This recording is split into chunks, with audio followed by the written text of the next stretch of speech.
In the next chapter, we have a story which the mother read out to the students in the ashram at Pondicherry. It is a very interesting story.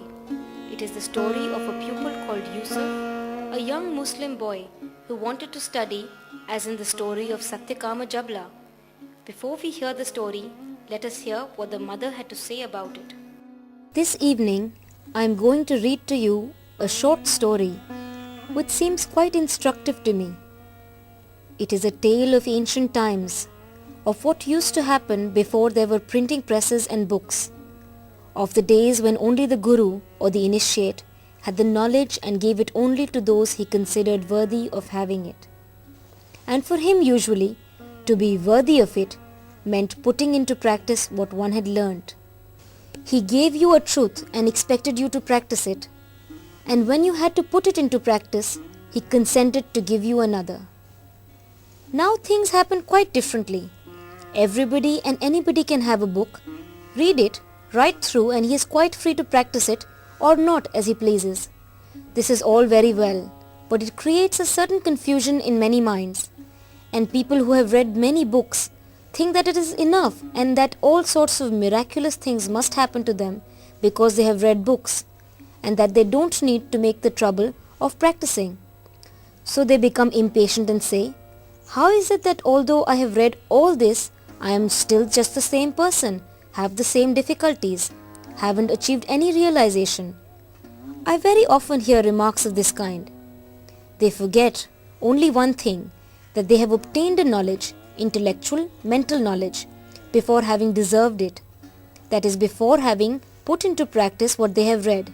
And that naturally, there is a discrepancy between their state of consciousness and the ideas, the knowledge they can speak about at length, but which they haven't practiced. So it is for the impatient ones that I am going to read this story, to tell you how things happened in the days of the old, when one couldn't simply have a book and read it, when one depended on the Guru or the initiate to obtain the knowledge, which he alone had. He had received it from another Guru, another initiate, and he transmitted it to you when he pleased, that is, when he found you worthy of having it. Now, let us hear this story. Once upon a time, there was a Mahatma who was a great ascetic and a great Pandit. He was honored by all, full of years and wisdom. His name was Junoon. Many young boys, many young men used to come to him to receive initiation. They stayed in his hermitage, became Pandits themselves, then returned home after a long and studious retreat. One day a young man came to him. His name was Yusuf Hussain. The Mahatma agreed to let him stay without even asking who he was. 4 years went by, thus until one morning Junoon sent for Yusuf and for the first time questioned him. Why have you come here? Without a second thought, Yusuf answered, to receive religious initiation. Junoon said nothing. He called a servant and asked him, have you prepared the box as I asked you? Yes, master, it is there, quite ready. Bring it without further delay, said Junoon. With great care the servant placed the box before the Mahatma. He took it and gave it to Yusuf. I have a friend who lives there on the banks of the river Neela. Go and take this box to him from me. But take good care, brother. Don't make any mistake on the way. Keep this box carefully with you and give it to the man whom it is for. When you come back, I shall give you initiation. Once again the Mahatma repeated his advice and described the route Yusuf had to follow to reach the river Neela. Yusuf bowed down at his Guru's feet, took the box and started on his way.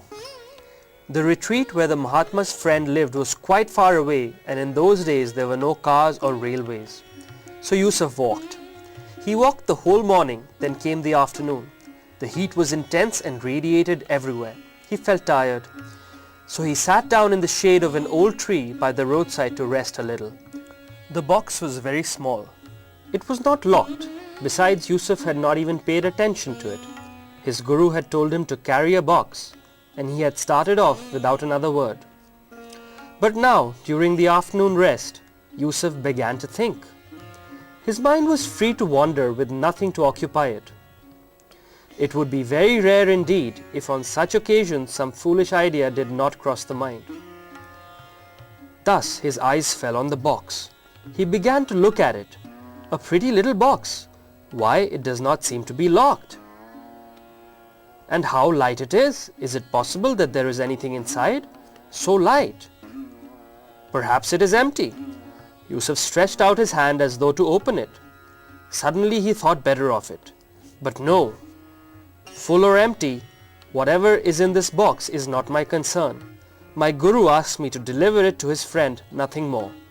And that's all that concerns me. I should not care about anything else. For some time Yusuf sat quietly, but his mind would not remain quiet. The box was still there before his eyes, a pretty little box. It seemed quite empty, he thought. What harm would there be in opening an empty box? If it had been locked, I would understand. That would be bad. A box which is not even locked, it can't be very serious. I'll just open it for a moment and then shut it again. Yusuf's thought round and round that box. It was impossible to detach himself from it. Impossible to control this idea that had crept into him. Let me see only a quick glance, just a glance. Once again he stretched out his hand, drew it back once more, then again sat still. All in vain. Finally Yusuf made up his mind and gently, very gently, he opened the box. Hardly had he opened it, then pfft, a little mouse jumped out and disappeared. The poor mouse, all stifled in the box, did not waste a second in leaping to freedom. Yusuf was bewildered. He opened his eyes wide and gazed and gazed. The box lay there empty. Then his heart started throbbing sadly. So the Mahatma had sent only a mouse, a tiny little mouse. And I couldn't even carry it safe and sound to an end. Indeed, I have committed a serious fault. What shall I do now? Yusuf was full of regrets, but there was nothing more to do now.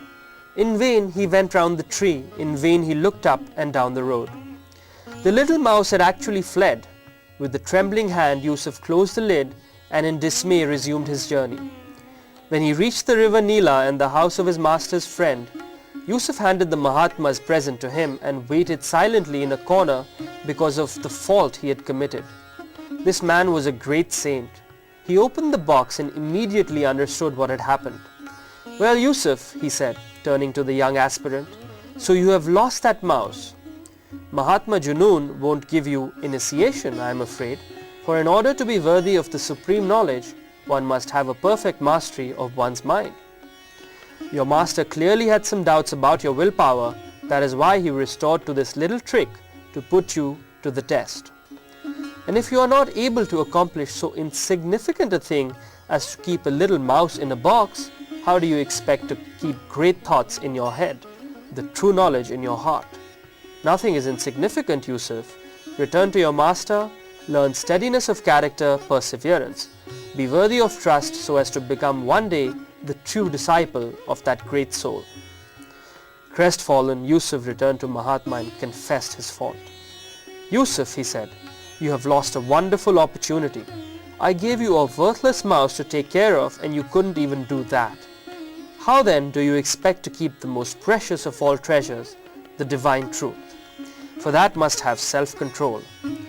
Go and learn to be master of your mind, for without that nothing great can be accomplished. Yusuf went away ashamed, head down, and from then on he had only one thought, to be master of himself. For years and years he made tireless efforts, he underwent a hard and difficult tapasya, and finally succeeded in becoming master of his nature. Then, full of confidence, Yusuf went back to his master. The Mahatma was overjoyed to see him again and find him ready.